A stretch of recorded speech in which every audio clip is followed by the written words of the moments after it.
And this is probably good human being advice, not just entrepreneur and startup and investor advice. What I learned from Wine Library TV is the following. The true story of Wine Library TV was the day that I thought I was going to start it, I thought I was going to do something similar to QVC. And I don't know if you have a QVC or shopping network in Europe, but QVC in America, it's a show and they sell stuff through the TV. I thought I was going to do the QVC of wine. The first episode of that show, when that camera went on and that light went on, I realized that this was going to be on the internet forever. And that I didn't want to just peddle wine. I decided I wanted to be a value to people in learning about wine because I was scared that if I was peddling something I didn't believe in, that somebody would come up to me at a party and say, do you like this? And I'd say, no, I hate it. They're like, well, you fucking said it was awesome on Wine Library TV. You're a scam artist. I'm like, shit, no. So I was very focused on leveling up. And I really believe the one great piece of advice, if you want to take anything from this talk, is we have to start realizing that giving and doing things in business without expectation of return from the other individual is probably the greatest leverage that you could ever deploy in your business life, though it is extremely rare in today's business environment. And it has absolutely been the bedrock of what has allowed me to win. All my engagement, all my selfies right over there and signing books, all the content, I have nothing to sell. I have a book that I fucking sell once every 3 years for $13. This is not about monetizing an audience. It's about building leverage to build brand versus sales. One of the biggest things that I see going on right now in digital media is that we don't have a lot of people doing branding and marketing. We have a lot of people doing sales. The reason so many of you were confused by the value of Snapchat is because in the digital landscape, we now think transactional. Everything's about what's the ROI of every piece of content, every single action. What's the last attribution? What's the conversion rates? It's all become math-based, and that's fine because I love sales more than anybody. But I promise you, these fucking guys, Nike, they didn't tag me on a browser and then re-cookie me and then travel all over the internet and pound me with banner ads until I gave up and bought it. I bought it because they fucking marketed to me over the last 20 years and I don't even fucking know why I buy it. And that is a very important point because what we're living through is a time where people are just being very transactional and conversion based when everything continues to get arbitraged. Another thought that I'm curious, how many people here have gone to the life that I've gone to? Over the last 3 months, I no longer have a laptop or an iPad. I now only live through my mobile device. How many people are on that level doing that? Raise your hands. Not a lot. And this is like, think about this conference.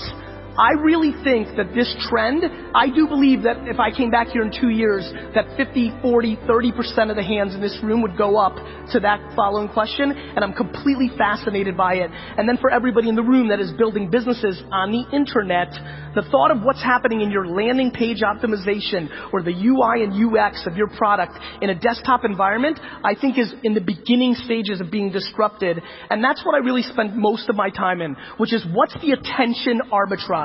Where do I think your eyes and ears are gonna be before you do? And how do I go and land grab and buy up that property? And how do I then deploy and build the best houses on that property through content? That is the pattern of my career. In 2006, I thought this social media thing was going to be really big. And in 2007, 2008, I laid my foundation. And by 2007 and 2008, I invested in Facebook and Tumblr and Twitter and things of that nature. And I did quite well. I also used them to tell my story, sell my wine, do my thing. I think this is super important to understand because I think we also decide that things are emerging too fast. This is not just being first mover. A lot of people like to give me credit like, you predicted all this stuff. You were so right. I just want to be on the record forever. There's plenty of people here recording. I haven't predicted shit. I'm not Nostradamus. What I've done well is I've moved quickly once you actually started using them. I didn't predict Twitter. I wasn't right about Snapchat. I was just looking at data. Snapchat 2 years ago when I first started talking about it already had tens of millions of users. There was real people using it. I'm not predicting anything. I'm paying attention. There's probably very few people in this room that are paying as much attention to Anchor, to Peach, to all these platforms as I am, but I'm not putting all my content or all my time, and I'm also not crippled by putting my time and effort into platforms before they have 100 or 200 million users. For example, how many of you remember that 5 minutes 4 years ago where social cam got big? Raise your hand. All right, so 3 nerds. Social cam got big for 3 minutes because the Facebook newsfeed juiced it, and it had a lot of users, and it was hot for 4 months, 6 months. I used it feverishly and used it a lot. It collapsed and meant nothing. But during that period, I learned so much about mobile video and the cadence of it and how people interacted with it that when Vine came along a year and a half later, and then Instagram video, and then Snapchat, I'd already put in the work and had the learnings from human behavior that I deployed against the next thing. There are way too many people in this room that do not do actions because they're crippled by the short-term results versus what it means in the long term. And this goes to marketing, and this goes to running your business, and this comes down to what I probably want to spend a few more minutes on right now, which is, my friends, there's a lot of people in here that are startup founders that should not be.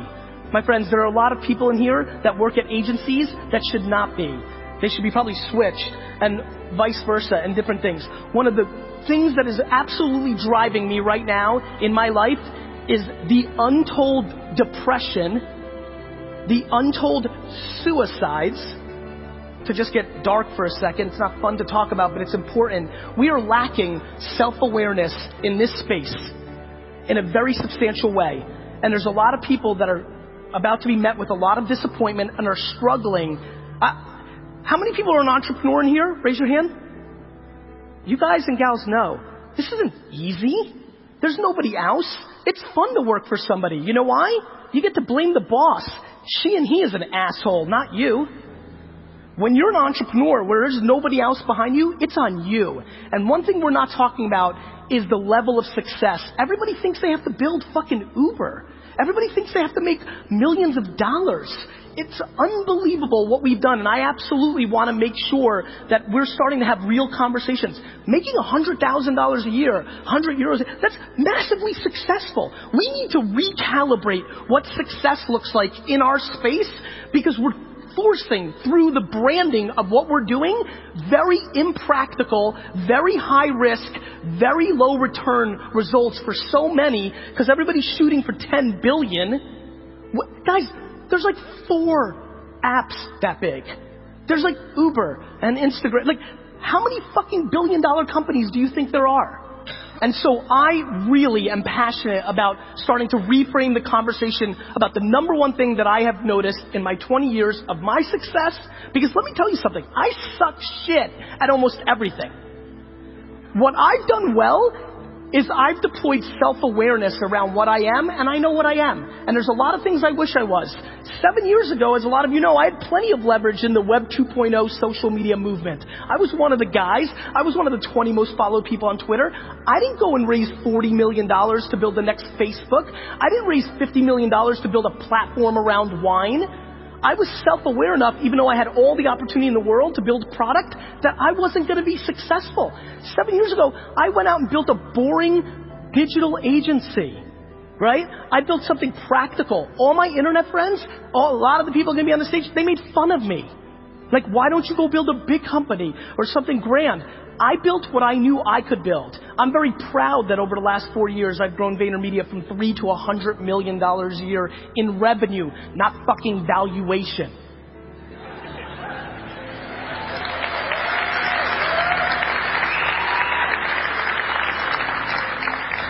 And cool, great, that's fine, and who gives a shit? What I'm way more worried about than what I've done is what you're gonna do.